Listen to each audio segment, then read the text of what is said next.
Welcome to Heal With Us, where we aim to inspire, strengthen, and empower. Now let's begin to heal. Hey y'all, I'm Toya, and I'll be investigating the business of everyday people like you and I. Blessings. It's Dr. Nikkisha Bell-Griffin, and I'll be checking in on your heart. Hi, I'm Tam from the Nurse Corner, and I'll be giving you fun facts that you didn't know you needed because I'm just nerdy like that. Now that you met us, let's get in your business. Alright, so in this episode, I want to talk about what love has to do with anything. So, do you remember a time you made a decision based on love that went south? Why are you always looking at me? I didn't see the question. I'm like, go ahead, you can have the floor first. I'm being courteous. Oh, my gosh. Instance where you use love and it went south to make a decision. Yeah, you based it on love and it went not so well. Many times. Like in relationships. Well, let's just say the ones that you truly invested in, that you thought may have been more than what it ended up being. Yeah, I mean, I could say definitely I chose love and ended up with a kid on my own. But, you know, different stages of your life, you're more mature, you thought it was love, but the question is, was it really? You know, so I think that question is very loaded because, you know, now that I'm older, of course, I'm like, yeah, that wasn't love at all on my part or theirs. You know, I was sincere about how I felt, but, you know, true love is, of course, doing what's best for both parties, you know, so, and so much more. But, so yeah, definitely have had my share of disappointments. Well, I don't know. I don't want to go the love aspect because I think everyone out of their existence of loving or being in love has made spur of the moments or emotional decisions which are never good. So I know that everyone can tell, especially our avid returning viewers, that I look a little different. And I'm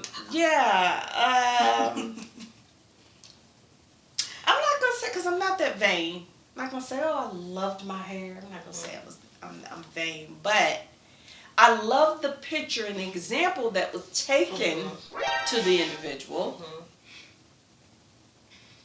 And that's what hastily made me make that decision, because I was so in love with this picture. But the end result was not the love of the picture that I received. So, yeah, that was my decision based on love. I think it's cute though. Yes. Well, thank you. I appreciate that. I appreciate that. I just, from your mouth to my feelings. Yeah. I would love to feel that way. But yeah, it's just going to take some time to get used to it. Yeah. Mine is similar to yours. I loved this certain type of car when I was a certain age. Could not afford the brand new version of that car. So bought a used version of said car on a rainy day. Don't ever do that. On a rainy day. And because you can't hear noises and stuff. And people selling raggedy cars and all that. So yeah, I bought that said car and had it for about a month. And there was so much wrong with it that I just had to buy a whole different one. Oh, wow. Yeah. But yeah, I was in love with that car. And then I wasn't anymore. And then it was over. Yeah. Yeah. Rapid ending to that. Okay. So where do you feel like you went wrong with your decisions? To the example example you gave, yes. Okay, why are you giggling? I'm sorry, I don't know. I don't know. Where I went wrong?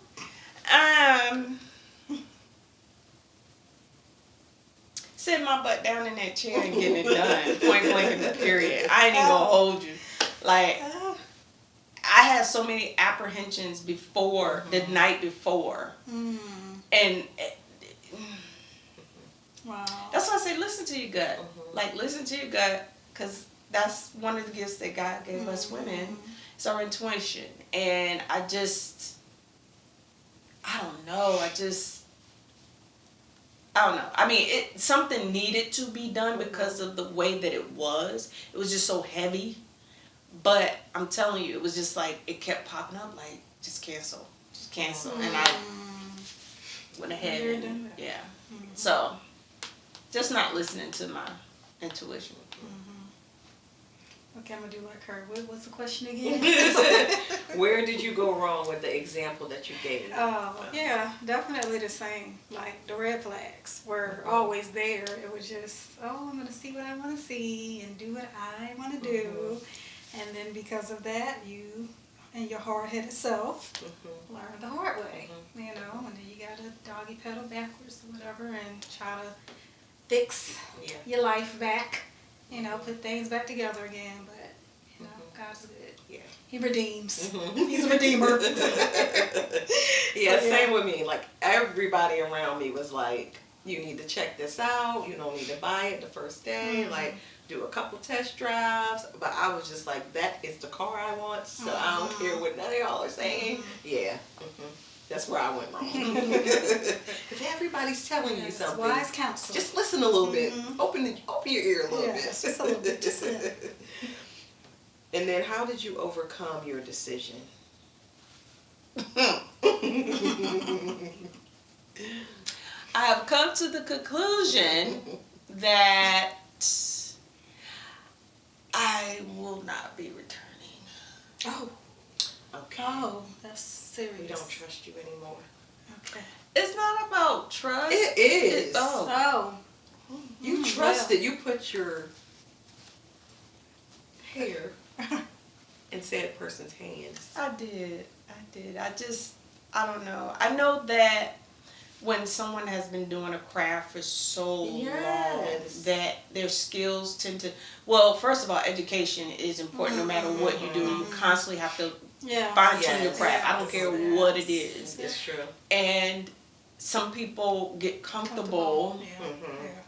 And especially when it was their heyday and they were at the top and they were just, and they feel like that top is still maintaining them today. And it's like, no, you got to continue your education. You got to sharpen your skills to keep up. And I think that's probably what happened in this, because back in the day, this person was chef's kiss, like on point. And I think that's kind of what happened. But I'm just, you know, at that point in my life that I don't want to have to worry about and have time to worry with this. And now I gotta do something to it. Like before I could just brush it back, put it up and go. Now I have to do something. It's less time to do something, but I don't know what the result gonna be. You know, one side may be this way, this may be sticking up that. I don't know what I'm gonna get. It's like a box of chocolates, you know? So they have labels on those now. Oh, do they? I haven't had a box of chocolates in years. So they have the labels on it. On the inside? Oh. And on the bottom. On the bottom? Really? Oh, okay. But yeah, I just think that everything has a season.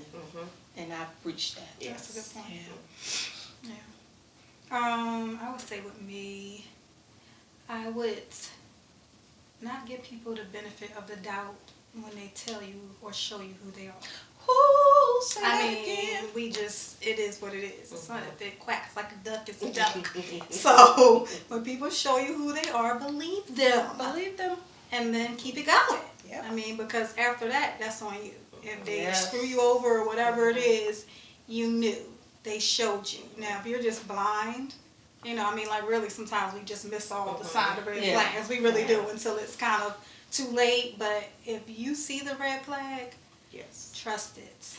Sometimes you'll feel it. Yeah, yeah. Like, sometimes you'll be like, you might not be able to put your finger on it. Yeah, Yes, it's like every time I'm near them or with them, my stomach hurts. Yeah. Like it's your body. Yes, yeah. You Your know? spirit, I Yes. truly believe the spirit goes before you. So I would, trust your gut, trust the red flags, and when it comes to, just the initial getting to know people and things like that, trust who they show you. There people have bad days, but there's a difference between having a bad day and just having bad character and being a bad person. So so trust the person when they tell you who they are, okay?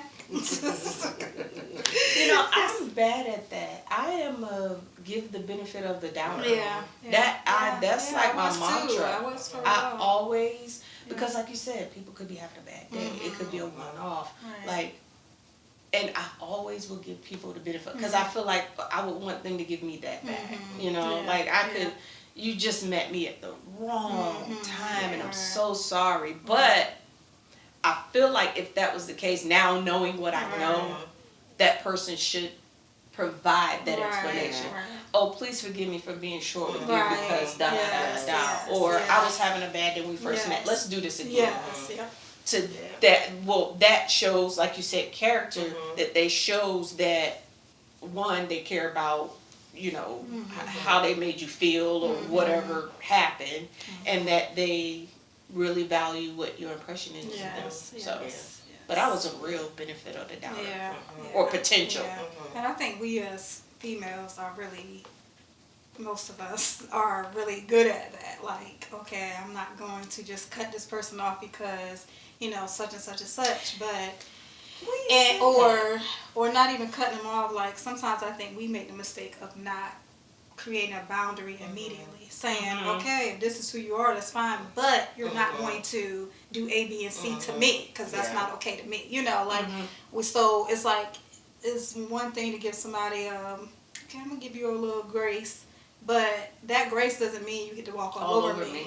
That grace doesn't mean that you get to behave in a way that's unacceptable. So so I think that's where it kind of gets fuzzy, and then you start creating this toxic relationship because you've shown the person that they can just treat you any kind of way. You know what I used to do? Being that you brought that up, I used to, in a relationship,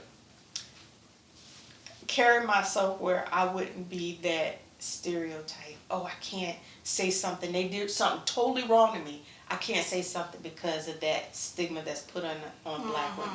Wow. I got an attitude. Wow. She's evil. Yeah. Wow. And I dealt with a lot of hurt and stuff that I shouldn't have because I'm trying to prove that I'm not that. Wow. Wow. That's good. That's so good. But not no more. Right. I can tell me I got all the attitudes. Right. Exactly. My peace and my happiness is more important than me being in a situation that doesn't fill me. Right. Oh yeah. FILL. Amen. Fill me. Yeah. Because it just, I've been through too much. But that was a problem for me for a long time. That's a very good point. Very good point. Being that dumb stereotype was created and put on us, that I always felt like I had to show I'm not like that. I'm not like that. I had to smile when I didn't want to smile. I wanted to cry, but I had to smile because if you got an attitude. I'm hurting. Right. Wow. But yeah. That's powerful. That made me think of that when you said that. Yeah, that's powerful. And I'm glad you no longer do that. Thank you. Took a lot of work. Sometimes we have a right to have an attitude. Yes. Exactly. Because we carry the weight of the world on our shoulders. Like, black women, I ain't even going to go there. How did I overcome my decision? I research before. I know the past, present, future of every vehicle. You check the Carfax? Yes. Okay. So I don't base my love for the car on pretty, it's cute and shiny anymore. It's based on, is it safe? Right. Is it reliable? Yeah. How many years is this thing gonna last? So yes. That's how I overcame that decision. Okay. Never bought another piece of junk car since then. Good for you. Yes. Thank you, ladies, for letting me get in your business. Sure. Of course. In your business. Hello and blessings. It's Dr. Nikkisha Bell-Griffin. How's your heart, everyone? So I want to continue our conversation about love. And of course, sometimes when we hear that statement, that famous Tina Turner statement, "What's love got to do with it?" or her song, I kind of did a little research, and there was two things that kind of caught my attention. One was called the 7-7 rule. 7-7-7 rule. Have y'all heard that before? Mm-hmm. Okay. So I thought this was cute. Valentine's is coming up, so this could be a great time to start this. And if it's already Valentine or past Valentine's, happy Valentine's, y'all.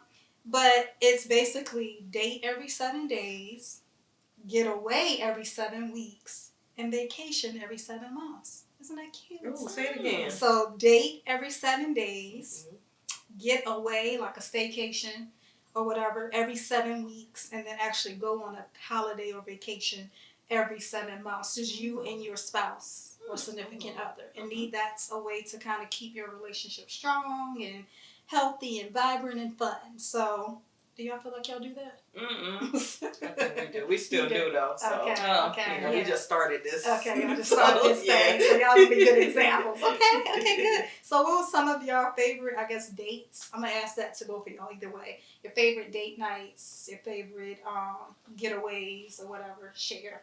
Oh, look at the smile. Oh my God. I don't know. It's like the simple places, like when we go to Applebee's, just me and him. Yeah. Okay. And we just enjoy each other's company. Okay. Gaze into one another's eyes. And God. That's and good. just oozing love all around. Oh, I love it. Okay, what about you? It was a particular Valentine's Day. Okay. And I decided to take the wheel. I was like, okay, I'm going to plan this. And I love plays. And so he's not really a theater person. But I said, he going to go to this one. Yeah, right. This is you going to step out your norm. Mm-hmm. So I planned dinner, so we went to dinner. And then we went to the play. But I blindfolded him. He didn't know where it was. So it was, and I think I told you guys about the place. It's under the Scope. It's called the Underground Theater. Oh, okay. And so I blindfold him in the car, and I'm holding his hand. He's like, "How am I treasure not gonna walk me into a wall? I ain't gonna do that." Yeah. So as you're walking, you park in the garage, and then it's a door that tells you, it's the theater, and you walk down, and you can feel. Even if you're not blindfolded, you can feel like the atmosphere changing. Yeah. And he was like, "Why is it getting cold?" And I can feel it getting dark. I'm like, "How can you feel it getting dark? Right. Can you see?" I feel like he still can see, but anyway, he's like, "No, I can't see, but I feel it getting dark." You can kind of tell when it gets a little, So we get down, and luckily the person played along at the door because he saw. And he helped me get him to the seat and sat down, and the stage and everything was set up. He was like, "What the beep are you doing?" And I'm like, it's the gift, okay? It's the gift. Now, surprise, sit, be quiet, enjoy. He thoroughly enjoyed the play, and I was shocked, and I kept asking him because I'm like, "Are you just not trying to hurt my feelings?" He's like, "No, I really enjoy it. Like, we need to do this again." I was like, more. Yes, exactly. I Thank get you. For the past. But he really, he was he didn't, do one of these and everything. He didn't pull out his phone. Like, he was into it. So I was like, oh, okay. Yes. So that was the most out of all the years we've been together. Okay. Our most memorable date. Okay. Yeah. So have y'all been on other plays since then? No. Okay. Before y'all go to another one. But see, if we go, I would have to find it and initiate, and then I got to put thought into it because I'm like, is he gonna like this? Right. If it's a musical, I count that out. It has to be a talking play. Yes. Oh yeah. Okay, that's awesome. But he literally could be the star. Right. So how is it that he doesn't enjoy? Yeah. That's usually how it is. That's usually how it goes. Yeah. Okay. I think for me, like for my last anniversary, well, first of all, for our anniversaries, not everyone, but we try to go back to the beach where we got married. as part of our anniversary, just to, And they don't even visit me. I'd probably be at work right now. I'm like, sure. She gonna make this about her right now. This is my moment. Oh, my bad. I'm sorry. Yes, so we'll try to do it. It's okay.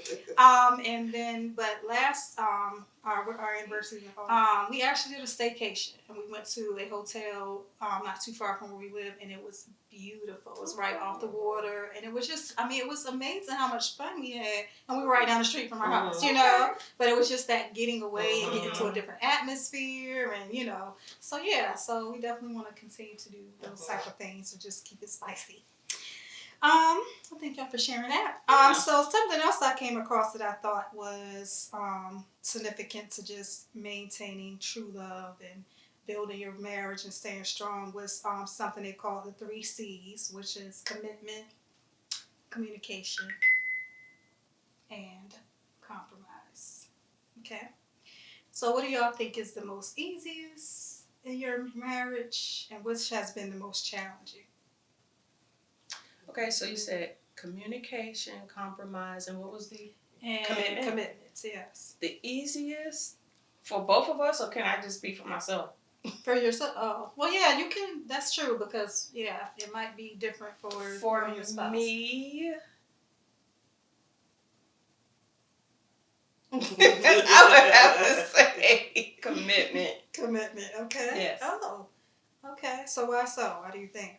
Why is that the easiest? Because I get in my feelings with the communication.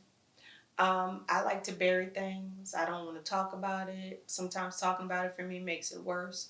I don't want to cry. I don't want to feel nothing. I just want to be numb. So numb that the numbness will make it go away. So communication's hard for me. It's called denial. Okay. And compromise.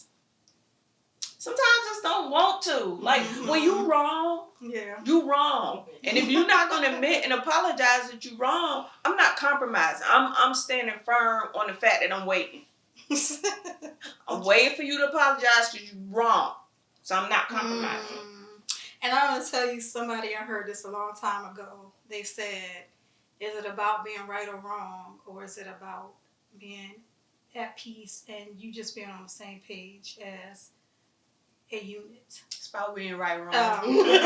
Okay. So says Tam. Okay. All right. So yes, but I do understand. Sometimes it is like, listen, no. Okay. I need you to understand where I'm coming from. Yeah. Okay. What about you? Okay. So say the question again.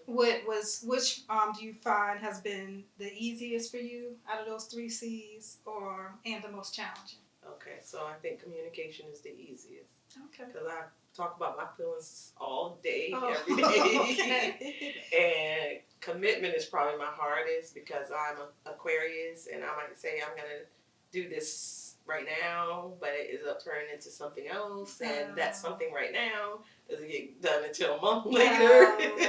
I'm sure that makes your husband feel so happy.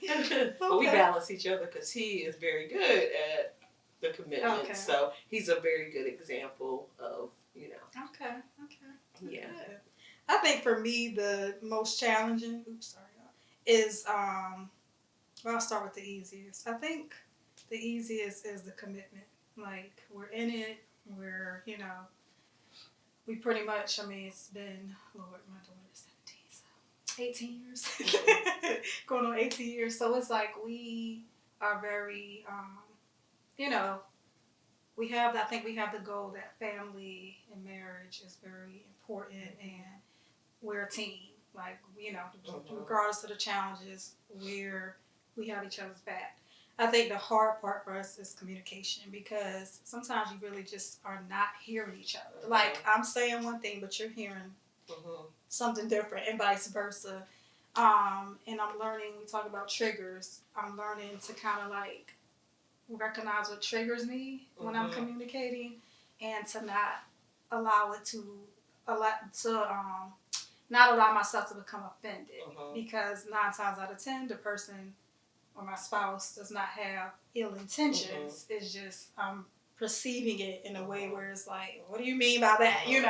And that's not what's trying to be said. So I think for me, communication is challenging because you can be talking all day long, but if you're saying or hearing different things than what the individual was trying to really say, then it's going on deaf ears. And I think that's the thing too, when you talk about not wanting to just meet the person in the middle or whatever.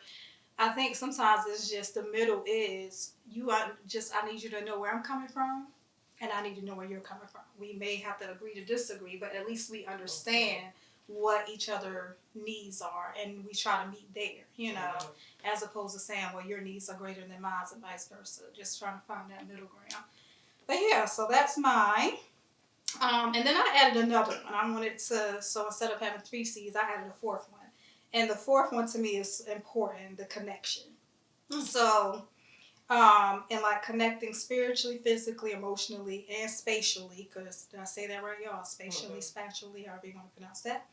Because sometimes you've heard of married couples saying we're more like roommates. Because one person's over in that room doing their thing, and the other person's in this room doing their thing. I mean, this is becoming common for a lot of people, and it's heartbreaking because, of course, when you become married, you want your spouse to be your best friend. They don't have to be your when I say everything, I mean like you should still have a life. Like you should still have your own personal life and interests, but you should also have common interests that bring you together and keep you together, So to me, I felt like connection should have been a part of those C's because once you start getting disconnected, you start living in your own separate worlds, that creates danger because why are we together again if we're living 2 different lives, So really try to figure out a way to bridge that gap.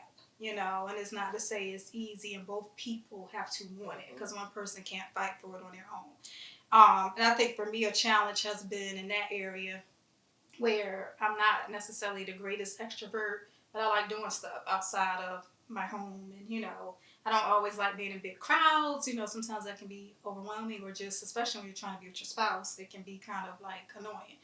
But I like doing things and trying things. And my spouse is more like, I'm chilling. Let's chill. Let's me and you. And we don't need all this extra stuff. Even when it comes to family. Like we have a huge family. I mean, he does too, but we're more, I think, engaged with our family to a certain extent. And even that could be a problem because it's like, well, I don't feel like dealing with all that. That's my people. we gonna go hang out with my people, Just give me an hour. Just give me an hour. Come on, let's do this. But, trying to respect, his needs, but also not compromising, to the point where I'm denying what I need as well. So that's a fine line. You really have to kind of try to find the middle. But yeah, so how do y'all feel as far as connection? Well, we're new, so. Oh Lord, I forgot about the newbies, the newlyweds. We're one. You're one. So what do you think helps y'all? I know you're early in the game, but still, what do you think is helping y'all to stay connected and, I don't know. I just think, I don't know how to explain it, but like I'm a half a circle and he's the other half of the circle. So I just feel like we are like on the same page and I respect him. We don't always agree on, everything, but I think the respect is like number one, like the priority. Yeah. So, yeah. Okay. Because he be getting in trouble sometimes. Oh, So, Tam, how about you? Would you like to comment on how you handle, I guess maybe the strengths or weaknesses of staying connected? What would you suggest for someone who might be struggling with that? I can't suggest anything. I'm not going to do that. Okay. But connection, I will be honest and say we kind of struggle in that area because we have gotten into that routine of he's in the man cave, he lives there, he hibernates there, he hunts there, he eats there. So sometimes I'll go peek my head in. You all right? You breathing? Oh, okay, all right. And my domain is the rest of the house. So I feel that's somewhere we need to really work on because it's like if it's dinner time, if I cook or he cooks, either we're texting or yelling upstairs or downstairs. Hey, dinner's done. Get your food. He goes upstairs, so no, we don't. So we need to work on that area of connection. And then it's hard, like you said, he's the extrovert. I'm the introvert. We both come from big external families, but he likes to entertain. And I'm like, let me break it down. Entertaining. I have to clean up. I have to prepare. I have to make sure everybody is good and legit and comfortable. I. Right, yeah. He could care less. He'll be You're like, Martha, look, and he's the Mary. The bathroom's here. We out back. The food all right here. Go for it. Right. And it's like, no. Right. Yeah. You got to have some aesthetics. So he takes that as, I don't want anybody my wife don't like people to come over. No. It's the fact that it's 2:00 in the morning, everybody has left to go home, and I'm up mopping the floor, cleaning the kitchen, cleaning the bathroom. Like, it's a lot. Yeah. It's a lot. I don't like crowds and just a lot of people. It gives me anxiety, and I'm just socially awkward. So I am very content at staying home on my couch in the big old house that I'm paying all this money for to enjoy every dime that I put into the space. Whereas he, and I don't mind going out and adventuring, doing stuff, but I'm just not a people person. Like, he'll walk up to everybody and have a conversation, strike a conversation. No. So that's surprising. That connection thing is, we need work. Okay. We need work. Okay.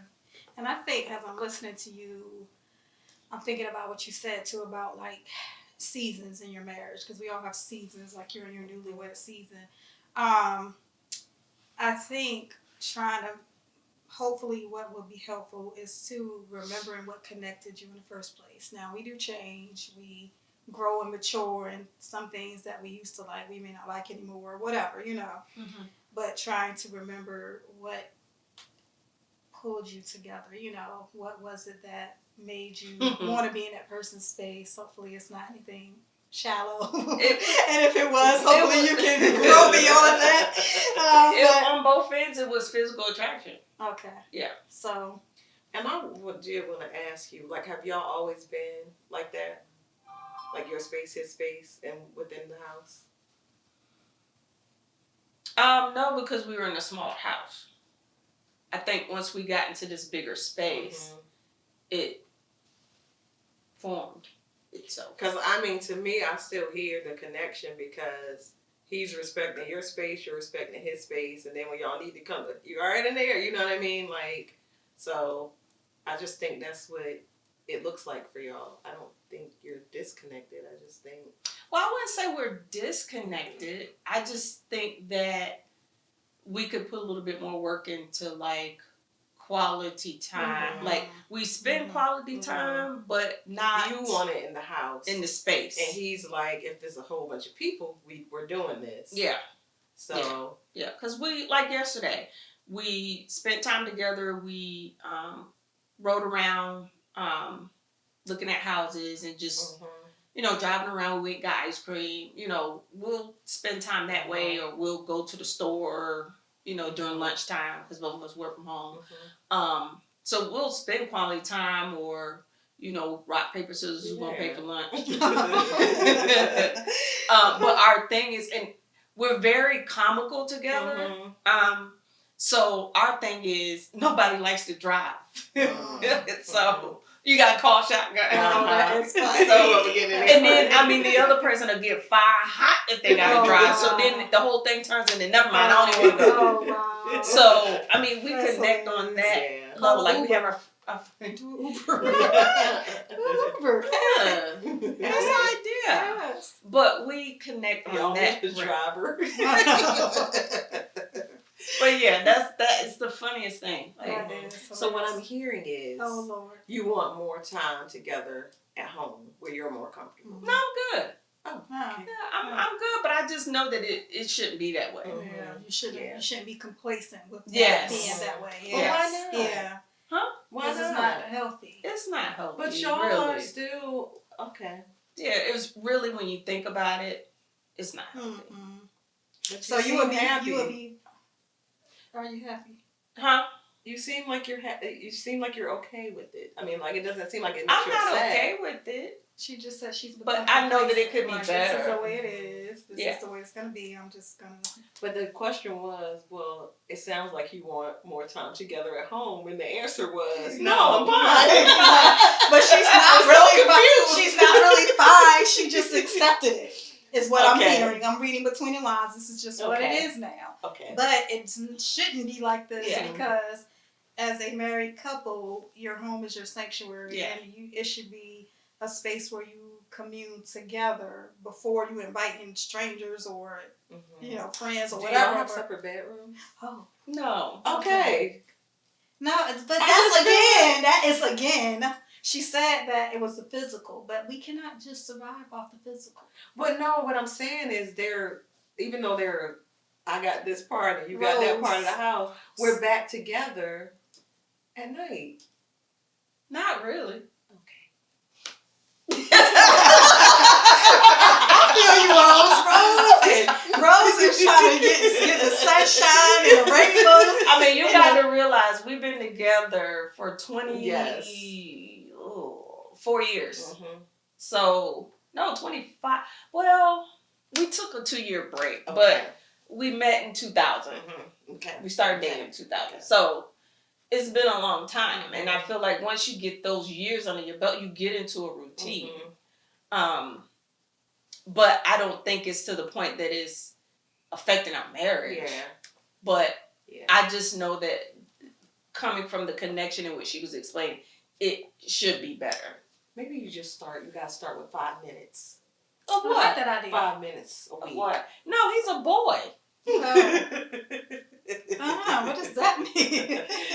What does that mean? You can't go to the He-Man Woman Haters Club and he can't go. Oh, okay. So, to give you an example, if he comes downstairs to my space and he's not up in his man cave, he's a boy. Like, the man cave smells like a boy. Okay. Oh, no. It doesn't stink, but it smells like a boy. It's manly. Yeah. Mm-hmm. So what, you don't want his manliness in your house, the rest of your house? It is there regardless, and I'm doing everything I can to get the manness out of it. But no, no. Okay. I can take a little increments. She said 5 minutes a week. Yes. Okay, let's start with 1 minute. Let's start with 1 minute. Can I get a 1 minute? Jesus, wait a minute. I just feel like, I don't know, I just feel like I don't go in his man cave. I do sometimes. I'll go like maybe 2 feet in the doorway to vacuum. Mm-hmm. Sometimes I will when he's not there to vacuum the whole thing. Mm-hmm. But yeah, it's just manly. Yeah. Like I just, no. I used to get invited in there to watch movies. Okay. So we would have like movie time. Maybe I can start there. Yeah, maybe write a letter saying you want to watch a movie. Write a letter. Slide it under the crack of the door. Yeah. Please, can I come in, Butter him up a little bit first. Yeah. Wow. But it's not that he doesn't want me in there. Yeah. It's just, I know that's his space. And I guess I'm looking at it because I think of me. And I know how I am about my things in my space. I don't mind sharing. Yeah. But trust and believe, I'm on edge like, oh my God, she moved the pen and she wants it back. Oh my God. So I got to get out of that mind frame. Everybody don't think like that. Yeah. And I can relate to, not to that extent. For me, I think it's the opposite. Sometimes you can be so engrossed in each other that somebody feels smothered. Right. Somebody feels smothered, or it's like, child, we ain't feel like that. And oof. Yeah.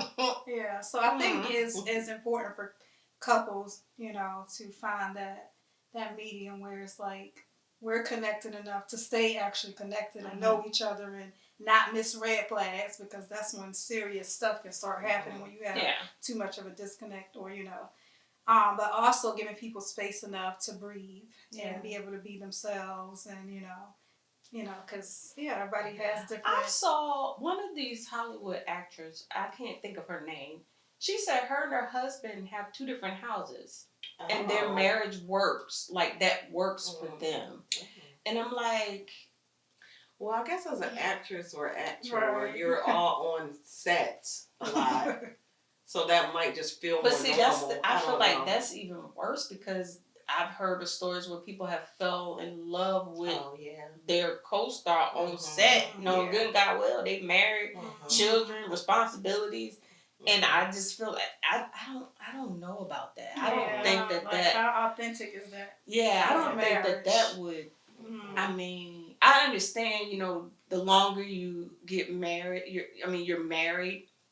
I'm gonna be honest. That person get on your nerve. Like the longer you get around them, it's like I feel like they get do over the things. cutesy stuff. Yeah, it's like the little things just start to get on your nerves, and it's like. I'm just saying, but I would not feel comfortable. You in a totally different physical premise. That's crazy. That's where she draws now, the line. if you had the whole upstairs, you cannot upstairs have your own for days upon days. But yeah, but if you got the whole upstairs, you say, look, the whole upstairs mine. I put a kitchen up there, a bathroom. I never had to come down, and the whole downstairs. I'm okay with that. Oh, because I know I can walk up the steps. Okay. Yeah. And so maybe we're having the same kitchen. Right. And so I guess that is the connection and the communication go hand in hand, because what is your idea of marriage and what is your idea of a healthy relationship? That's some things that need to be discussed with That's your why spouse. I feel like they have their connection is strong. Like they both are. You are reading into what you would like because you are Rose. I'm just saying. But she just said. But all the follow up questions that it needs to be. She just said she knows it needs to be better. Okay. But that's just because she thinks that society has this way of looking at things. This is not. She seems happy. This is not society. Okay. This is marriage. Okay. Marriage trumps what society said. Well, godly marriage. Okay, we're gonna say that godly marriage. How he ordained marriage to two become one. You cannot become one if you're living in separate houses or separate parts of your house for 99% of the time. Okay? That's all I'm going to say. I'm keeping moving because we've been on this for a minute. But anyway. She be peeking in. I'm so tired. She don't just leave it there. So, to conclude this session, tips for just staying, for fostering true, authentic love. Looking for the best in each other, not the worst. Like Toya said, being respectful. I like how you said you're always being respectful. You respect your husband, he respects you. Being grateful, because sometimes, like you said, you can get comfortable or you've just been together for so long. It's like, so what? He cooks every night. Really? So just being grateful for the blessing that your spouse or significant other is. And then just continuing to build, maintain, and protect trust in your love. Because I feel like that's the number one reason why most marriages fall apart and most, families fall apart is because that trust aspect. It's like, if someone's very manipulative, or someone has breached the trust or, it makes it very hard to be on the same plane field. Because it's like, who are you? Can I really open up my heart all the way or whatever? So I think making sure you're just, even when it hurts, whether it's from you or the other person, being able to receive the truth and share the truth of how you're feeling or what's going on or whatever, and working through that together. Never like walking on eggshells and just pretending for the sake of protecting that person's feelings, because your resentment's going to build up. All these things are going to build up. Lying's going to start happening, etc. So whatever you need to do that is going to protect your, the trust and the love that you have, do it.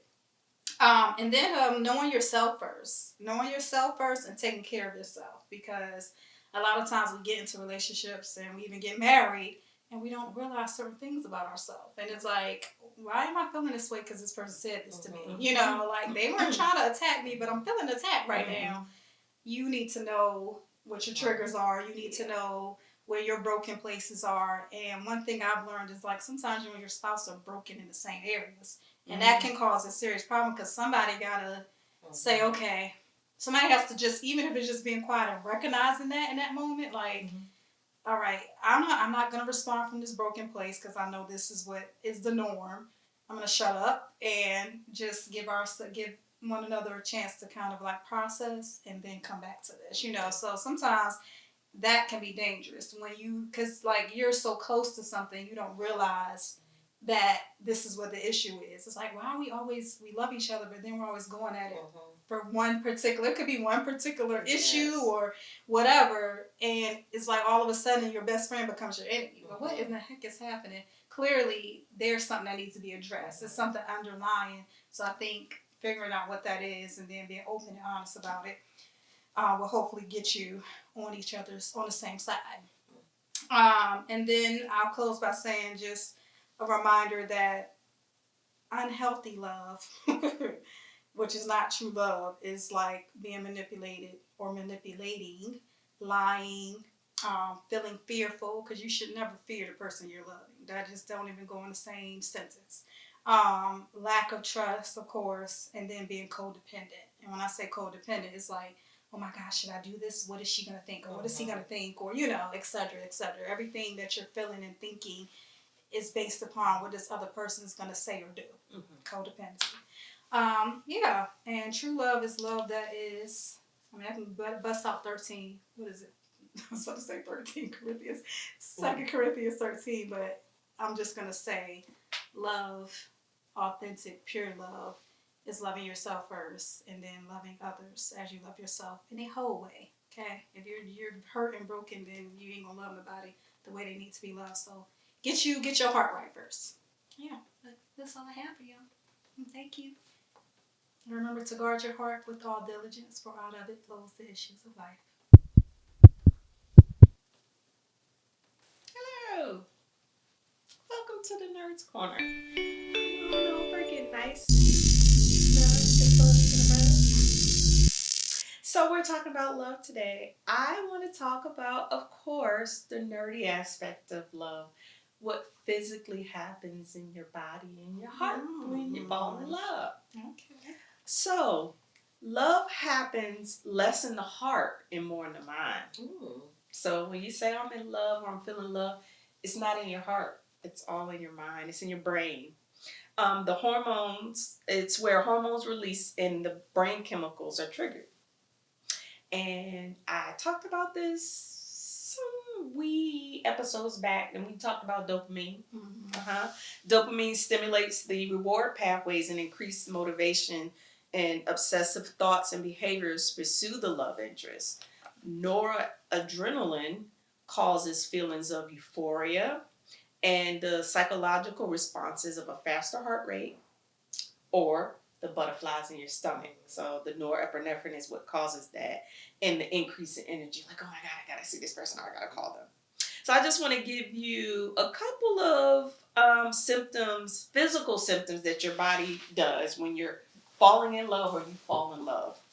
So the first one, being in love is like being on a drug addiction. You have that same euphoric feeling.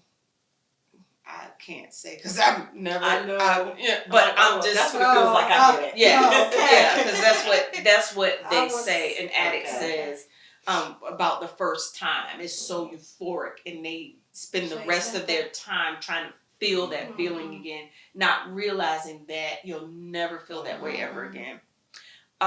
It's also like being drunk. So when someone is inebriated, it's the same kind of high and feeling and energy or the same chemicals that your brain releases as when you're drunk. Your cheeks flush, your palms get sweaty, and your heart races. And that's the noradrenaline that is causing those feelings to get your heart pumping and energy increasing when you see that person. Also, if you want to tell someone's in love with you, if you ask them, are you in love with me? Look them dead in the eyeball. Right in the eyeball. Their pupils will dilate. Oh, wow. So then you know how So to the tell next somebody's time, lying. yeah. So the next time you tell your significant other, Let's I try love it out. you, and then they say I love you back, look right dead in their eyeball, and their pupils will be You're down. gonna need a baseline, so look at the pupils before. Be